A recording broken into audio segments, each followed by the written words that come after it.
The time has come for Republicans across America to have their own hither-come-to-Jesus meeting and make a decision. Is Donald Trump the one to bring the GOP back to the White House? Or is it time for certain current candidates to fold and let those with a real chance to defeat him play on the big stage? The size of the Trump win in South Carolina was bigger than even some of the optimists were considering. And there was one group of voters who people thought would never side with the Donald, and they did. So what are we to make of those who call themselves evangelicals? The American military is still the best in the world, and a strong point: we need to keep this nation safe here and abroad. But what are we once again cutting our forces for far too thin and involving them in local battles? And what can we gain from going against South American gangs? What we can gain is some clarity of issue and some sense of purpose. Gee, what an interesting idea for a nightly news talk program. I'm Ed Berliner. This is The Hardline for Monday, February 22nd, 2016.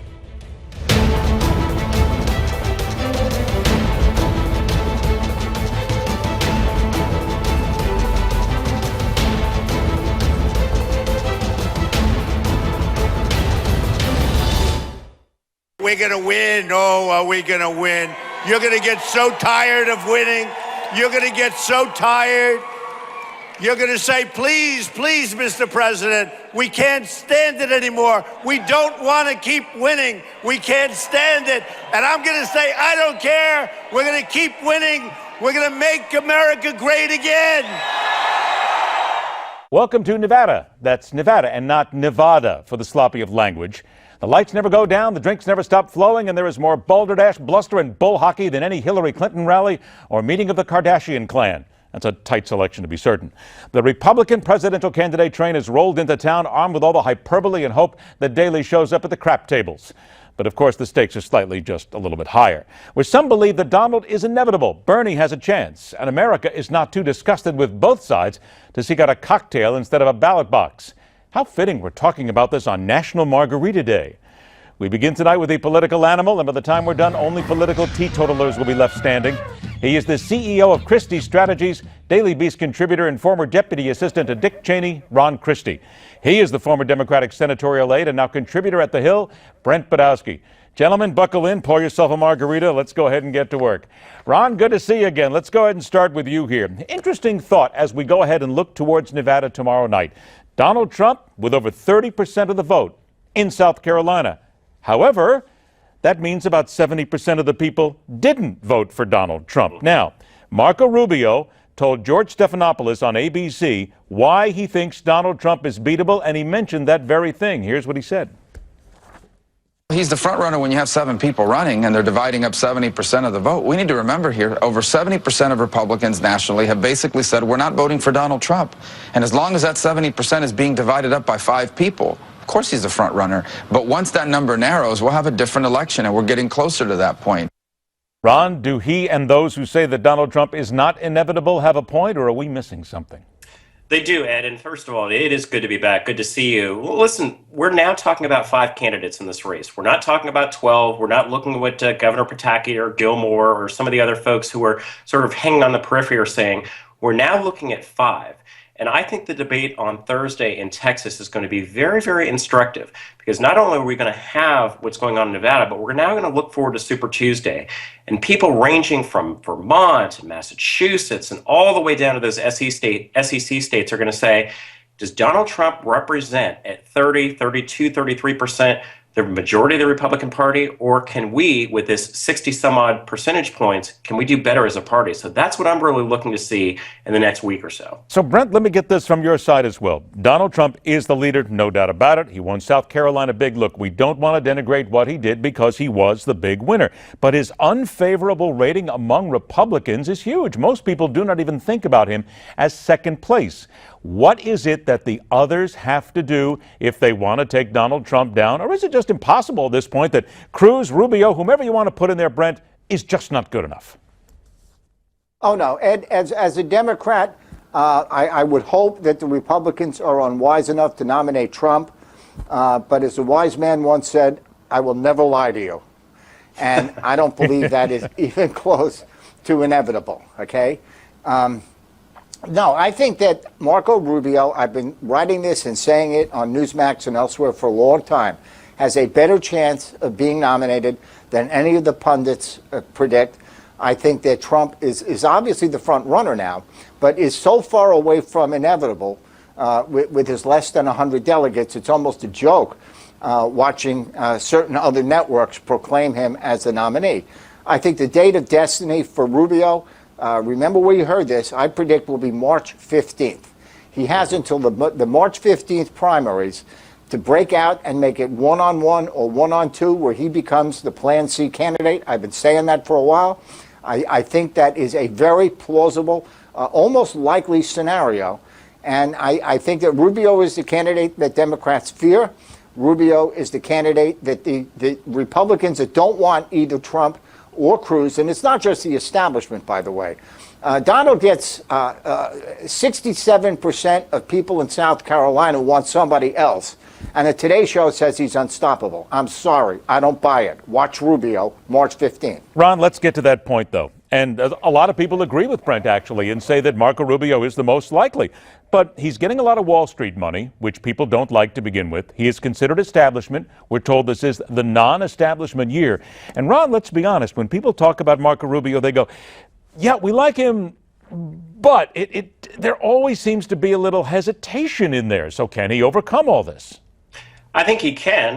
Look, I'm 46. Marco Rubio is 44. A lot of people think and look at me and say, gosh, Ron, you're pretty young.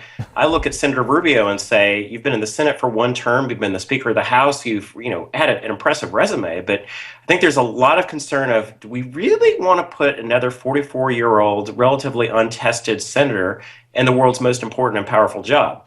Now, the one that I've got my eye on, and full disclosure, I worked for Governor Kasich, as you know, for 7.5 years, is Governor Kasich. And he's sort of hanging around in the establishment lane, no, the other lane, no, the Kasich lane. And so given the high number of people who are dissatisfied with Trump at this point, I think Rubio and Kasich are the ones I'm putting my focus on. I think Ted Cruz may have plateaued. I got to interrupt you there, Ron, because I know where you're going with this, but look at the numbers. The numbers out of South Carolina tell us that John Kasich and Ben Carson are two people that South Carolina didn't want and the rest of the nation doesn't want. What makes anybody think that John Kasich has enough staying power to not only make it to Ohio, but to beat a guy like Trump and Rubio who have much bigger numbers? Because I think Brent's analysis is exactly spot on. I think a lot of what we're going to see here of getting clarity in this race is March 15th.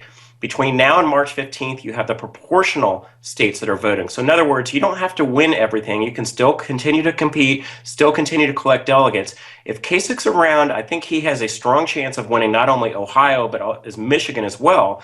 You start putting a couple of solid victories together, and someone who is at this point deemed not in a position to win could suddenly have a greater position of strength, Ed. All right, now let's go ahead and talk about Ted Cruz. We have not gotten to him yet in all of this, and Ted Cruz is still a viable candidate, even though a lot of people just gloss over him right away. He fired his top staffer today, his national spokesman, Rick Tyler, citing a grave error in judgment. This is over a video that was out, how Rubio ran into Cruz's dad, joked about the Bible not having many answers in it. And then Tyler, the now fired guy, posted the story on Facebook, later deleted it, apologized, but he had to go. Brent, I come to you first. There has been a lot of discussion about Ted Cruz here and some of the misstatements of fact that have been made here. This now is the first firing of all this. Let's get honest here. Ted Cruz has had a problem, it seems, to some people telling the truth. What does this now tell us about his campaign? I think he is overrated.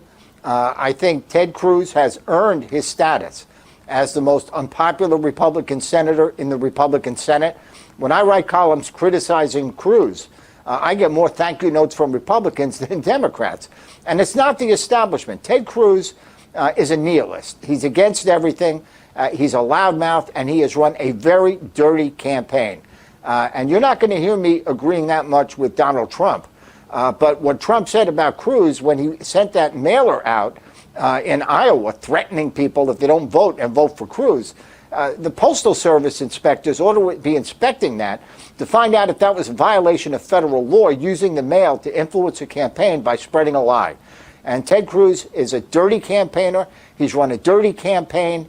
It's happened again and again and again. He insulted Marco Rubio's faith. He ought to be ashamed. And, you know, I just think that he will probably implode sooner or later. And that's another reason I'm keeping my eye on Rubio. And Okay, I agree, wait a by the minute. way, Hang on with a what second, Ron Brent. said about Kasich. I got to write this down. Brent Budowsky actually agrees with Donald Trump. I'm writing this down. I'm going to put this on the inside of my eyelids here to make sure that I actually believe it. I got about a minute left here. Ron, to you first here. Jeb Bush is out. Where do the supporters and the money go now? Obviously, Marco Rubio?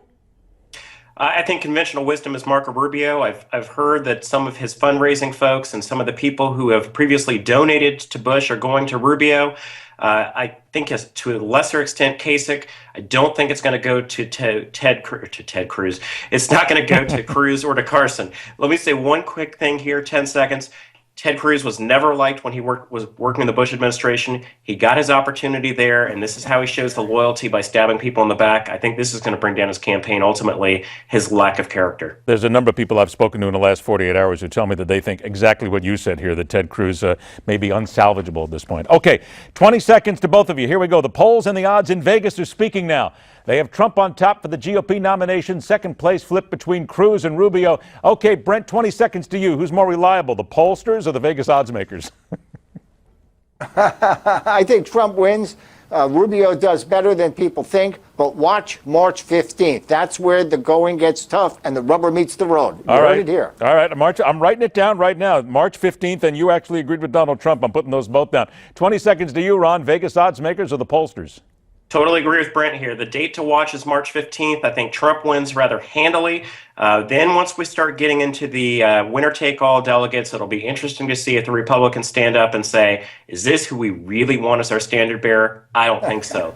I think it's going to be Rubio. And here we go. We head for Vegas right now. Brent Budowsky, Ron Christie. Gentlemen, thanks so much for joining us. We'll talk to you again next week. And we're going to see you tomorrow night, 9 o'clock Eastern Time. We begin things right here. A special edition of The Hardline. We'll cover the caucus. We'll bring you all the results up to date, 9 o'clock Eastern Time. Stay with us. The Hardline continues.